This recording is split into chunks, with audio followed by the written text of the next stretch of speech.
அனைத்து பண்பட்ட நல்லுள்ளங்களுக்கும் என்னுடைய இனிய பணிவான மதிய வணக்கங்கள்.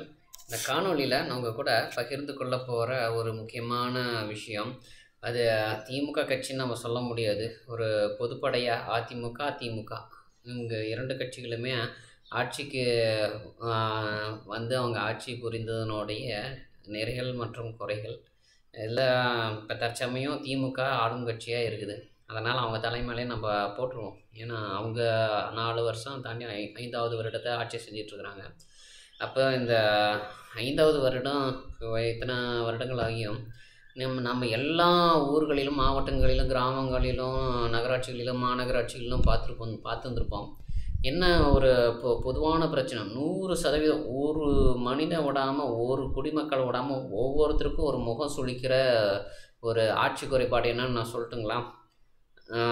இந்த பாதாள சாக்கடைங்கிற பேரில் ரோடை தோண்டி போட்டு அது பாதி மூடியிருப்பாங்க. இல்லைன்னா ரோடை மோசமாகி கண்டமாக்கி நாசம் பண்ணி நம்மளால் வாகனத்தை இயக்க முடியாத மாதிரி பண்ணியிருந்திருப்பாங்க. அந்த பாதாள சாக்கடையை சரி பண்ணுறங்கிற பேரில், அந்த பாதாள சாக்கடை திட்டங்கிற பேரில் நிறைய குடியிருப்புகளை அமைச்சு, அதுக்கு சாலைகளை அமைச்சு, அதுக்கப்புறம் என்ன பண்ணியிருப்பாங்கன்னா அதெல்லாம் தோண்டி போட்டு வச்சுருந்துருப்பாங்க. உங்களுக்கு அந்த பகுதிகளில் வீடுகளில் குடியிருப்புகள் வரப்போகுது, அதுக்கு பாதாள சாக்கடை அப்படிங்கிறது வரப்போகுதுங்கிறது முன்கூட்டியே தெரியும். நீங்கள் வீடு கட்டுறதுக்கு முன்னாடி அந்த பாதாள சாக்கடை திட்டத்தை அமைச்சிட்டு அதுக்கப்புறம் குடியிருப்புகள் அமைப்பதற்கு அனுமதி வழங்கியிருந்துருக்கலாம். அப்படி இல்லை அப்படின்னா, இப்போ நீண்ட காலமாக இப்போ ரோடு தோண்டி போட்டு வைக்கிறீங்களா, ரோடு தோண்டி போடுறது தோண்ட வேண்டிய ஒரு காரணம் இருக்குது. அப்போ எங்கெங்கெல்லாம் சாலைகளை நம்ம தார் சாலைகளை அமைக்கணுமோ அந்த இடத்துல கொஞ்சம் அந்த பகுதி தோன்ற மாதிரி வசதி இல்லாமல் அது அப்படியே அந்த இடத்துல ஒரு எப்படின்னா ஒரு கான்க்ரீட் மாதிரி ஒரு கலவை போட்டு அது ஒரு சுவர் மாதிரியோ இல்லை ஒரு மூடி மாதிரி அமைப்போ ஏற்படுத்தி வச்சுட்டு, அதை தற்காலிகமாக நம்ம எப்படின்னா ஒரு கிரேன் மூலமாகவோ இல்லை ஒரு மனிதர்களே அந்த பாதாள சாக்கடையில் வேலை செய்கிற மனிதர்களே அதுக்கு கையால் தூக்கி வச்சிடுற மாதிரியான ஒரு அமைப்பில் அந்த சாலை மேற்பரப்போடைய இதை கட்டமைப்பை அமைச்சிட்டு, அதுக்கப்புறம் நீங்கள் வந்து பாதாள சாக்கடை பொறுமையாக அதை எப்படி சொல்கிறது, வசதிக்கு ஏற்ப மாதிரி நீங்கள் அமைச்சிருந்துருக்கலாமே. ஏதாவது கட்டுமான வசதி அதில் பண்ணியிருந்துருக்கலாமே. ஏதாவது அந்த பாதாள சாக்கடையில் கூடுதலான இணைப்புகளை கொடுக்கணுன்னாவோ, இல்லை ஏதாவது கூடுதலான ஒரு அல்லது குறைக்கணுன்னாவோ எடுக்கணுன்னாவோ அதெல்லாம் பண்ணியிருந்துக்கலாமே. நீங்கள் ஏன் சாலை போடுறீங்க, அப்புறம் மறுபடியும் அதே சாலையை தோன்றீங்க?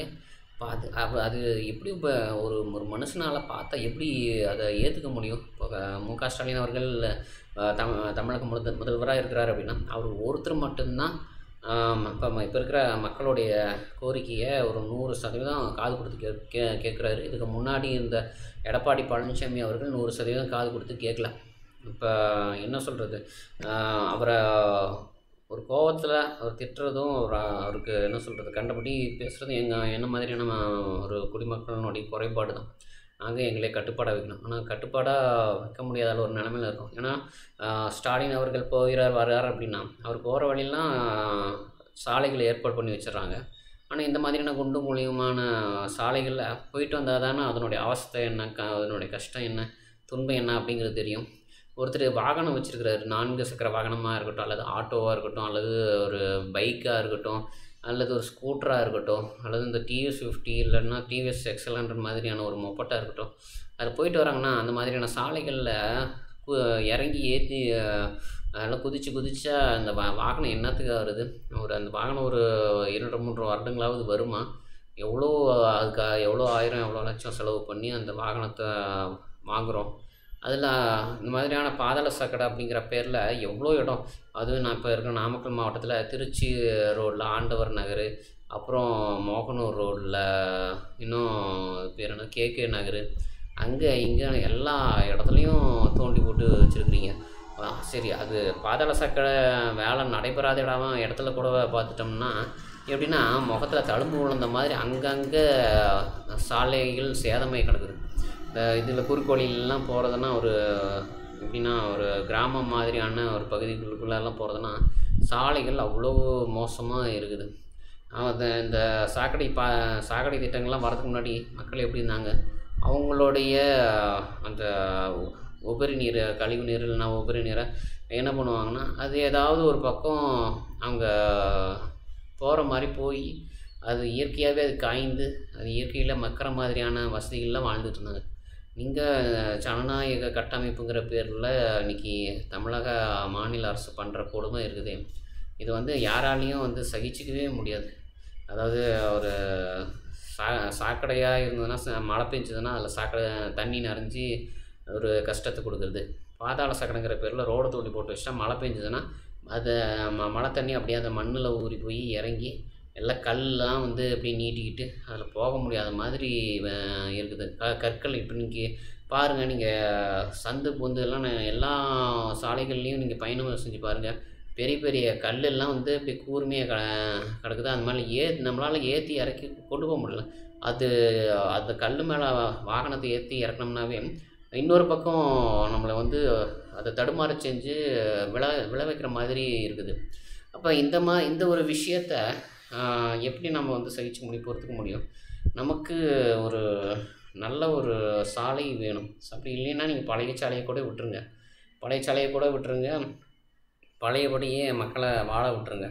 அவங்க அந்த என்ன சொல்கிறது, சாக்கடை தண்ணி எங்கேயோ ஒன்று விட்டுட்டு அவங்க பாட்டுக்கு இருக்கட்டும். அவங்களாச்சும் அவங்களுடைய வாழ்க்கையாச்சு. நீங்கள் அதை சரி செய்யுங்கிற பேரில் அதுக்கெல்லாம் எத்தனை 1000 கோடி பணத்தை கொண்டாந்து நிதியை வாங்கி இதில் கொண்டாந்து கொட்டியிருந்துருப்பீங்க. இதெல்லாம் என்ன சொல்கிறது, முதல்வர் அவர்கள் ரொம்ப கராராக இதில் பணி பார்த்த எல்லா நபர்களையும் பிடிச்சி ரொம்ப கடுமையான நடவடிக்கை எடுக்கணும். இந்த 1 வருடத்துக்குள்ளார, இன்னும் 10 மாதங்கள் இருக்குது, 10 மாதங்களுக்குள்ளார கடும் நடவடிக்கைகளை எடுக்கணும். இதுவே நானாக ஒரு முதலமைச்சராக உட்காந்துருந்தேன்னு வச்சுக்கோங்களேன். அதாவது நான் சொல்கிறது முதலமைச்சர் அவர்கள் ஸ்டாலின் அவர்கள் அதை அப்படியே பின்பற்ற போகிறாரு, அதை செய்ய போகிறாரு. அதை நான் அப்படியே ஒரு உதாரணமாக சொல்கிறேன். அதாவது என்னுடைய வார்த்தைகள் ஒரு முதல்வருடைய இடத்துல இருந்து சொல்ல போகிறது என்னென்னா, அதாவது நான் இதுக்கு ஒரு தீர்வாக சொல்கிறது என்ன ஒரு விஷயம்னா, ஒரு ட்ரோன் எடுத்துக்கோங்க. தமிழக மாநில அரசுகிட்ட எத்தனை ட்ரோன்கள் இருக்குது, அத்தனை ட்ரோன்கள் எடுத்துகிட்டு தமிழகம் முழுக்க அதை பறக்க விட்டு எந்தெந்த இடங்கள்லாம் நல்லா இருக்குது, எந்தெந்த இடங்கள் நல்லா இல்லை அப்படிங்கிறது அந்த கழுகு பார்வையில் அப்படியே பாருங்கள். அப்படி பார்த்துட்டு எத்தனை இடங்கள்ல தோண்டி போட்டு வச்சுருக்குறாங்க, எத்தனை இடங்கள்ல ரோடெல்லாம் வந்து ஜேசிபி வச்சு மண்ணள்ளி போடுறேன், அதை பண்ணுறேன் இதை பண்ணுறேன்னு சொல்லிட்டு சாலையை சேதப்படுத்தி வச்சுருக்குறாங்க.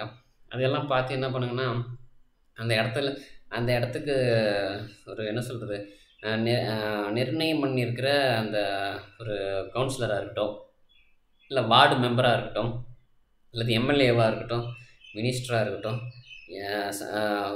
மத்திய அரசை சேர்ந்தவங்களாகவே இருக்கட்டுமே, அவங்களெல்லாம் கூப்பிட்டு நீங்கள் கேளுங்க, என்ன வேலையெல்லாம் பண்ணி வச்சுருக்கீங்க, ஏன் சாலையெல்லாம் வந்து எல்லாம் சேதமாகி கிடக்குது அப்படின்னு சொல்லி அதை கேட்டு யாரெல்லாம் அதில் என்னென்ன நிதியை வாங்கியிருக்காங்களோ அந்த நிதி எல்லாத்தையும் என்ன சொல்கிறது, அபராதமாக அதில் சரி செய்யாததுக்கு அபராதமாக போடுங்க. அத்தனை நிதியும் திரும்ப வாங்கி முதல்ல அவங்களுடைய கையிலேருந்து காசு போட்டு அதெல்லாம் சரி செய்ய சொல்லுங்கள். அப்படி பண்ணுனா தான் எதிர்காலத்தில் வரவங்களுக்கு கொஞ்சம் பயம் இருக்கும்.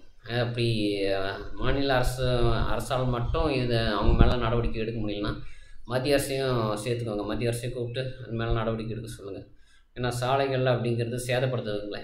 இதில் என்னென்னா, மக்கள்லேயே சில பேர் ஒரு சொந்த காரணங்களுக்காக அரசாங்கத்துக்கிட்ட தெரிவிக்காமல் அவங்க பாட்டுக்கு சாலைகளை தோண்டி போட்டு சேதப்படுத்தி அதில் பைப்பை போட்டு விடுறது, இல்லைன்னா வந்து கழிவுநீர் போகிற மாதிரி பண்ணுறது, அப்புறம் வேறு என்ன சொல்கிறது, இன்னும் வேறு நம்ம கேபிள் புதைக்கிறது, அது இதுன்னு பண்ணுவாங்க.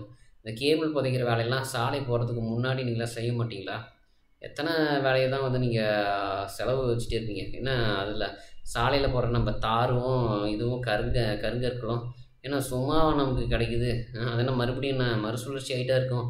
இப்போ நம்ம அதெல்லாம் வீண் பண்ணிட்டோம்னா எத்தனை கருங்கற்கள் எல்லாம் நிலத்துக்குள்ள போய் எல்லாம் அடைச்சிட்டு கிடக்கும். எத்தனை வாட்டி தான் அந்த மேலே சாலையாக போட்டுக்கிட்டே இருப்பீங்க. இதெல்லாம் நம்மளாம் வந்து ஒரு என்ன சொல்கிறது, ஒரு மிக மிக சாதாரண மனுஷனாக நம்ம யோசிக்கணும். மிக மிக சாதாரண மனுஷனா அந்த இடத்துல ஒரு மாடு மேய்க்கிறவங்க போகிறாங்க, இல்லை ஆடு மேய்க்கிறவங்க போகிறாங்க, என்ன சொல்கிறது, அவங்க ஒரு 30 வருஷம் முன்னாடி இருந்த ஒரு ஒரு தலைமுறைக்கு முன்னாடி சேர்ந்தவங்க அப்படின்னா, அவங்க மனசில் என்ன நினைப்பாங்க? அவங்க மனசில் நினைக்கிறது மட்டும் இல்லாமல், அவங்க நாளைக்கு நமக்கு வாக்களிக்க வருவாங்களா? நம்ம செயல்படுத்துகிற அதாவது நாமன்னா ஆ ஆ மாநில மற்றும் மத்திய அரசு 2லையுமே சேர்ந்துக்கிற இரண்டையுமே நான் சொல்கிறேன். அவங்க இருவருமே ஒரு சாலை போடுற விஷயத்தில், இல்லை அந்த சாலையை பராமரிக்கிற விஷயத்தில் யாராவது தோண்டி போட்டுட்டு போனா, அத அப்படியே சும்மா விட்டுருவீங்களா? கேள்வி கேட்க மாட்டீங்களா? யாரு இந்த சாலை தோண்டி போட்டது? யார் கேட்டு தோண்டி போட்டீங்க? எதுக்காக தோண்டி போட்டீங்க? அதே மாதிரி நல்ல ஒரு ஆ ஒரு 30, 40, 50 வருடங்கள் வளர்ந்த மரத்த வெட்டுறாங்க அப்படின்னாலும், அது யார் கேட்டு வெட்டுனீங்க? ஏன் வெட்டுனீங்க? இதெல்லாம் ஒரு என்ன சொல்றது? ஒரு ட்ரோன வச்சு நீங்களாவே பார்த்து அது மேல நடவடிக்கை எடுக்கணும். இது அந்த ஒரு வசதி, அந்த ஒரு கட்டமைப்பு கூட வந்து முன்னேற்றலைன்னா, எப்படி உங்க மேல வந்து மறுபடியும் நம்பிக்கை வரும்? இத அ என்ன சொல்றதுன்னா, என்னுடைய இந்த புகார் மேல, இந்த ஒரு பின்னூட்டத்து மேல ஒரு கடும் நடவடிக்கைய அ மாநில மற்றும் மத்திய அரசுகள் 2மே எடுக்கணும். எடுத்து இனிமேல் எதிர்காலத்தில சேதப்படுத்தாத மாதிரியான ஒரு நல்ல ஒரு மேம்பாட்டு தன்மைய கொண்டு வரணும்னு இந்த காணொளி மூலமா கேட்டுக்கிறேன். என்னுடைய இந்த காணொளி பிடிச்சிருந்ததுன்னா லைக் பண்ணுங்க, கமெண்ட் பண்ணுங்க, ஷேர் பண்ணுங்க. மறக்காம யார் யாருக்கெல்லாம் இந்த காணொளிய பார்த்தா ஒரு தெளிவான ஒரு ஞான ஒளி பிறக்குமோ அவங்களுக்கு அனுப்பி வைங்க. அவங்களுக்கு பகிர்ந்து பார்க்க சொல்லுங்க. கண்டிப்பா இதில இருக்கிற விஷயத்த யோசிப்பாங்க. நம்ம வரி பணம் வீணாவுறத நம்ப கண்டிப்பா தடுத்து நிறுத்தலாம். அதே மாதிரி சப்ஸ்கிரைபர் ஆயிக்கோங்க. சப்ஸ்கிரைபர் ஆயிட்டீங்கன்னா, அடுத்தடுத்த காணொளி உங்களுக்கு நோட்டிஃபிகேஷன் மூலமா உடனுக்குடனே உங்களுக்கு தேடி வரும். நீங்க காணொளிய தவற விடாம பார்த்துக்கலாம். நன்றி, வணக்கம்.